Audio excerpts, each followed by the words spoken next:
Every month, the average American earns thousands of dollars, yet 60% of the population still lives paycheck to paycheck. It is natural to assume that the solution is simply to earn more money. However, most people stay broke because they adopt the same default financial habits as everyone else. This behavior prioritizes current consumption over future security, making it difficult to build a surplus even as income grows.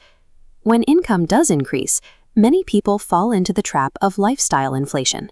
Instead of saving the surplus, they immediately upgrade to a more expensive apartment, a newer phone, or a brand new car.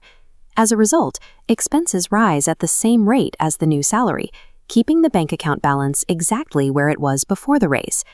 Treating a raise as permission to spend prevents that money from ever being invested, leading to years of financial stagnation.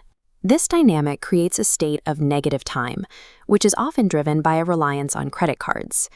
Credit cards offer the illusion of wealth by allowing you to acquire items today while delaying the actual payment. Behind the scenes, high interest rates expand the total amount you owe, far exceeding the original price of the item. This process effectively pulls your future earnings into the present to pay for past consumption.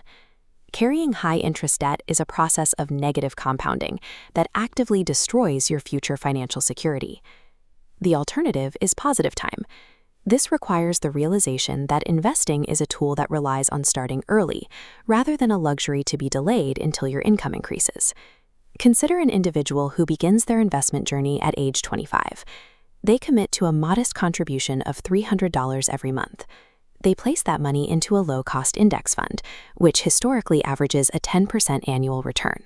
Over the next 4 decades, the math of compound interest begins to do the heavy lifting, growing the principal and the previous returns simultaneously. By age 65, this consistent strategy results in a portfolio worth over $1 million. This outcome is achieved because time in the market is more powerful than the specific dollar amount invested. Building wealth is the result of small, intentional decisions, repeated over several years.